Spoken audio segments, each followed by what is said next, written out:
We have some breaking news out of Washington, D.C., though details are still emerging. Mike Waltz, Donald Trump's disgraced national security advisor, is now officially Trump's disgraced former national security advisor because he's officially been ousted from the Trump administration.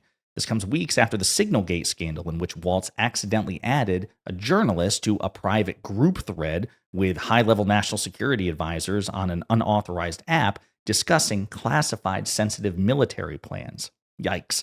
Well, he's officially been shown the door. But before we unpack all that, if you end up liking this video and you want to support the channel, please be sure to hit the like, subscribe, and alert bells before you go.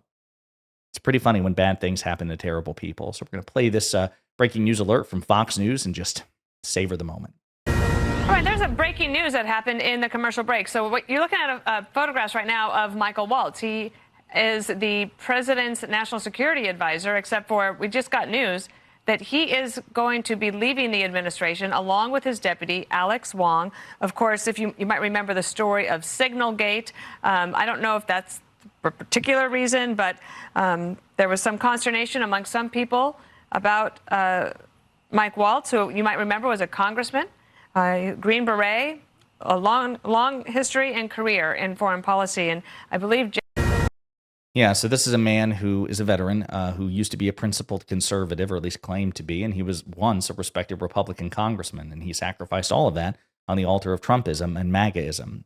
He gave up his seat as a Republican congressman to be national security advisor, and now he's been kicked out of that role. CBS has also confirmed it. Breaking: national security advisor Mike Waltz and his deputy, Alex Wong, will be leaving their posts. Multiple sources familiar with the situation tell Jennifer Jacobs.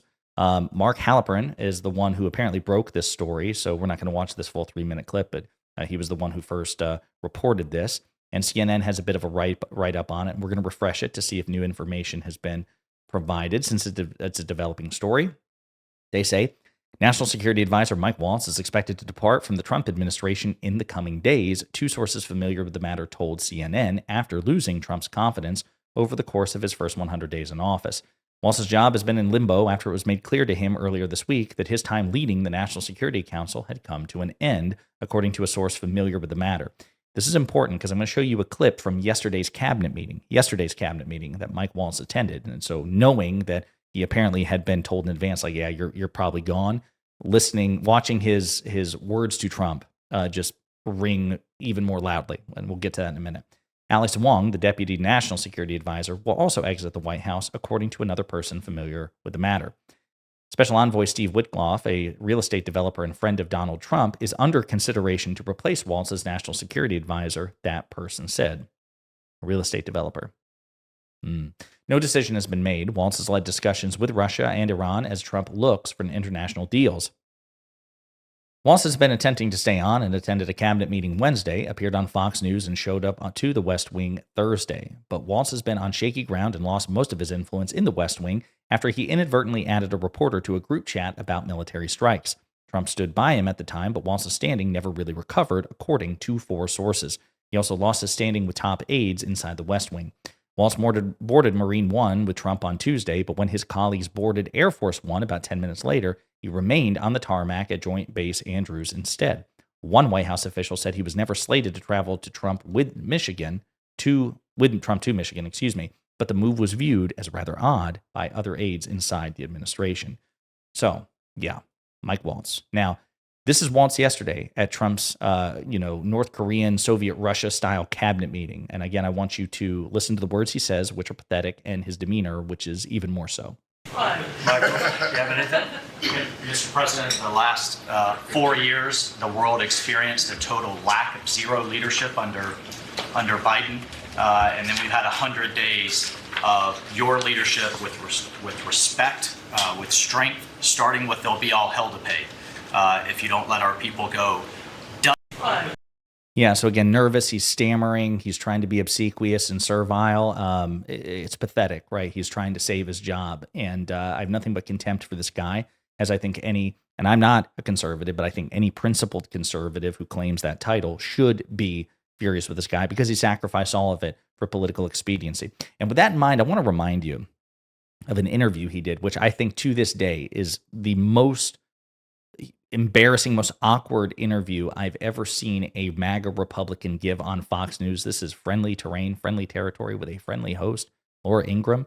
We're going to play these clips as a refresher of how pathetic Mike Waltz is. And again, this is in the immediate aftermath of SignalGate, right? Just days later, in which Waltz accidentally added Jeffrey Goldberg, the editor-in-chief of The Atlantic, to the Signal chat, which was unauthorized and which disclosed classified, highly sensitive military information. Listen to his words, watch his demeanor. He's having a panic attack in these clips. The president expressed complete confidence in you today and his entire cabinet. But how did a Trump-hating editor of The Atlantic end up on your Signal chat?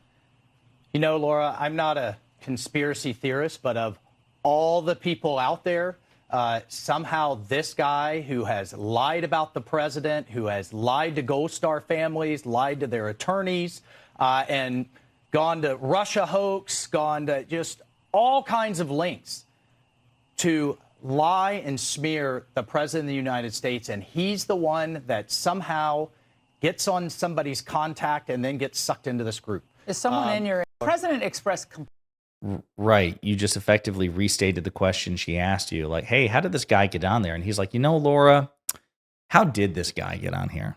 Well, we know how he got on there, dumbass. You added him. You added him. Your phone added his phone number to the chat. We have the screenshots to prove it. We discussed it.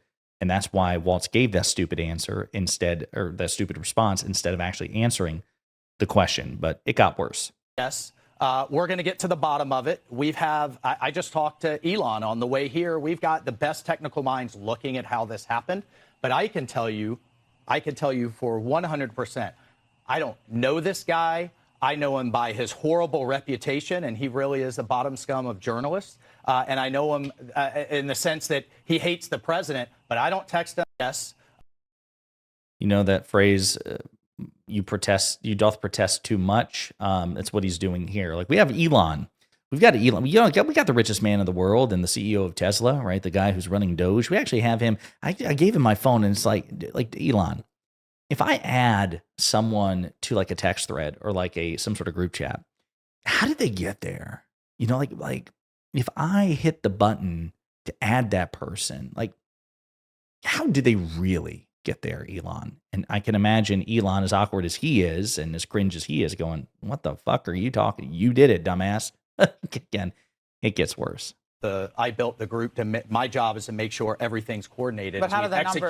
I mean, I don't mean to be pedantic here, but how did the number? Have you ever had somebody's contact that shows their name and then you have somebody else's number there? I never make those mistakes. Right? You got somebody else's number on someone else's contact. So of course I didn't see this loser in the group. It looked like someone else. Now whether he did it deliberately or it happened in some other technical mean is something we're trying to figure out. That answer, that's one of the worst parts. You know how you bring up your contacts on your phone, you go to text your dad, but under dad, it actually has your accountant's number. You know how that happens, like magically. Like how did your accountant do that? No, because that doesn't happen, because you're really stupid and you think the American people are stupid, but they're not. Certainly not as stupid as you are. You did have Goldberg's contact information and you added him to the chat by accident. Maybe because you were looking for the trade advisor, Jamie Greer, or whatever. But his name and number were in your phone. You did that. Or other technical means. You know how it just gets sucked up in there? Bro, what are you talking about? But wait, there's so much more. It's going down memory lane for me. Again, the most painfully awkward Fox News interview I've ever seen. The United States to be a raging success and turn our foreign policy into an America First approach. We made a mistake. We're moving forward, and we're going to continue to knock it out of the park for this president. Look at what he's gotten done in under 2 months. And I didn't even get going on the economy, on trade, or all of those other pieces. And April 2nd's coming. Yeah, this was before the Liberation Day tariff. So this particular clip, for various reasons, did not age well. He said he was going to continue on. Well, apparently you're not continuing on. The economy's in the toilet because of your president. Yeah. Oh my. This is why I have so much schadenfreude towards this loser right here. He should be humiliated. So you've never met Goldberg. He's out there saying you guys have met in the past, but you've never met him. No idea. Wouldn't know him if I bumped into him, if I saw him in a police lineup. Do now. Knew him by reputation about lying about the president over and over again. What I can tell you for certain, certainly wasn't reaching out or talking to him at all. Why would I? No. Yeah, so one of the prevailing rumors was that Waltz was leaking things to Jeffrey Goldberg at The Atlantic because he's seen as more of a neocon than, a MAGA diehard, which is one of the reasons apparently Laura Loomer, deranged, racist and white supremacist Laura Loomer, pursued Mike Waltz and wanted him ousted from his position. And apparently, I mean, she's definitely clinking champagne glasses tonight because she got her wish. But he's like, oh, I never talked to him. I don't talk to him. I didn't meet him at this particular cafe at Wednesday to give him information. Why would I do that? What do you think I'm doing? Elon's going to get to the bottom of this. Percent of global commerce is getting rerouted. The world owes the president a favor, or excuse me, a thank you for taking this on and fixing this problem. So pathetic. Let's see. How many more clips do we have on this? We'll do this last one. We'll do this last clip.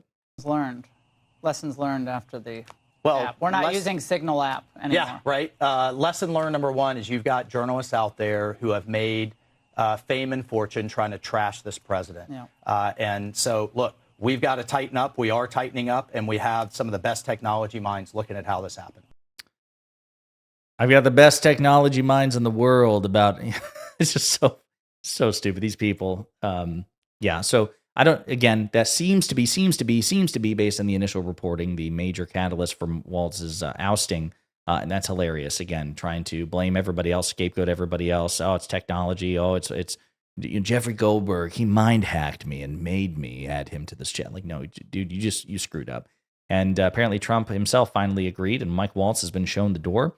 Nothing but disdain for this person who sacrificed every conservative principle he claimed to have on the altar of Trump, and then it ended for him the way it does for most prominent MAGA supporters, in shame and disgrace. So it's pretty funny stuff, and I'm sure we'll be discussing this more as new details emerge. But in the meantime, let me know what you think in the comments.